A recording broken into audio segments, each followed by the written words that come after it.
मैं आप सबसे भी कहने के लिए आया हूं कि जो दृश्य 1947 में हुआ था वही दृश्य तो आज बांग्लादेश के अंदर हम सबको देखने को मिल रहा है।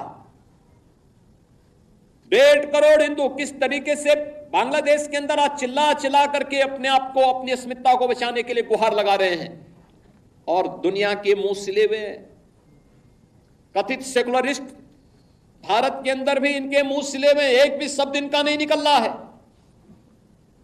क्योंकि उनको भय है कि अगर इन निरीह कमजोर लोगों के इस पक्ष में इन्होंने आवाज निकाली तो इनका वोट बैंक खिसक जाएगा। वोट बैंक की चिंता है, लेकिन मानवीय संवेदना इनकी मर चुकी है।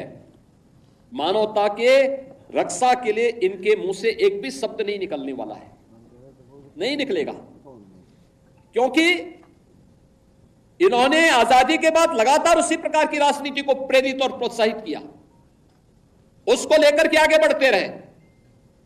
ये लगातार बांटो राज करो की उस राजनीति के तहत ये लोग देश के अंदर कार्य करते रहे।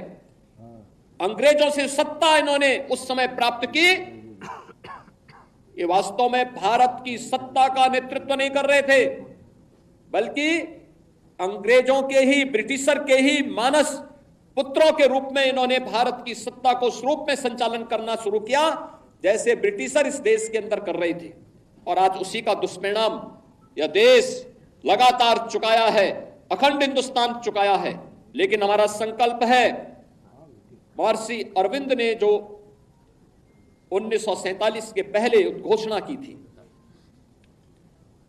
आजादी की त्रास, देश की विभाजन की त्रासदी आजादी के मिलने के बाद अक्सर उन्होंने इस बारे में अपनी चिंता व्यक्त भी की और उन्होंने इस बात को कहा था कि आध्यात्मिक जगत में पाकिस्तान कोई वास्तविकता नहीं है,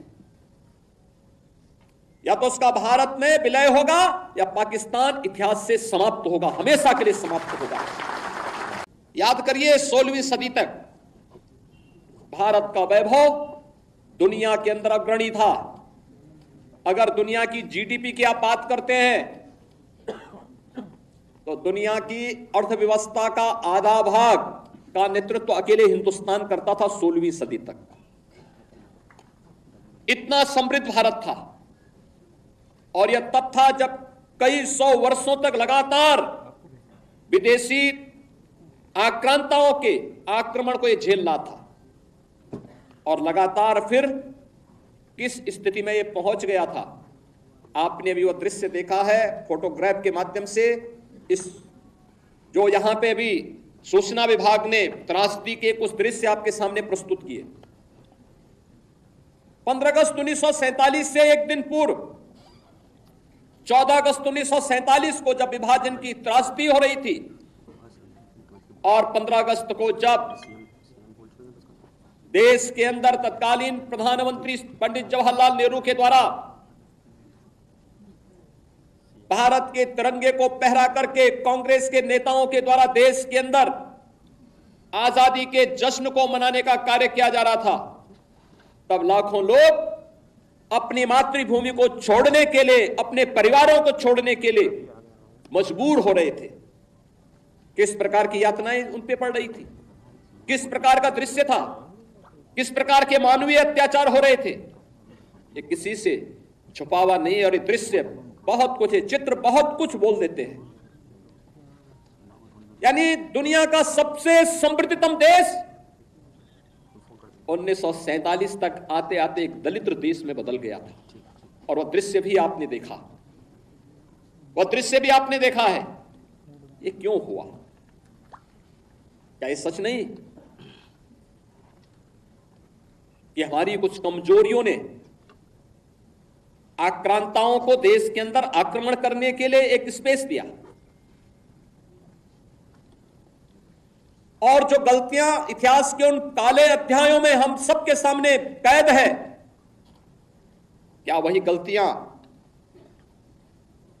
चुनाव के समय राजनीतिक नेतृत्व देश के अंदर इस प्रकार की गलतियां राजनीतिक दलों के द्वारा नहीं की जाती है?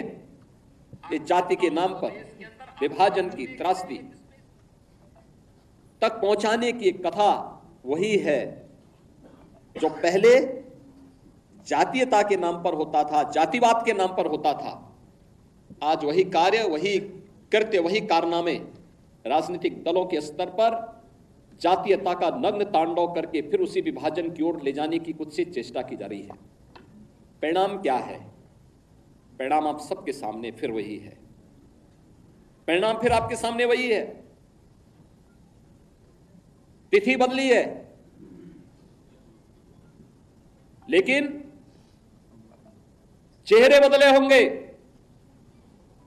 लेकिन घटनाओं का स्वरूप उसी प्रकार का है जो 1947 में हुआ था। वही तो पाकिस्तान में आज भी हो रहा है। वही तो पूर्वी पाकिस्तान कहा जाने वाला आज का बांग्लादेश में वही तो हो रहा है। उस समय 10 लाख हिंदू एक साथ काटे गए थे, हिंदू सिख सभी थे, एक साथ काटे गए थे। और आज भी वही आगजनी, वही तोड़फोड़, वही लूटपाट, बहन और बेटियों के साथ वही अत्याचार, उसी प्रकार की त्रासदी का दृश्य आज भी हम सबके सामने है। और इस सब के बावजूद इस प्रकार के कार्यक्रमों को केवल एक औपचारिकता बना करके हम लोग केवल अपनी बात करने तक सीमित हो जाते हैं। आखिर कब इतिहास की इन गलतियों से हम सबक सीखेंगे?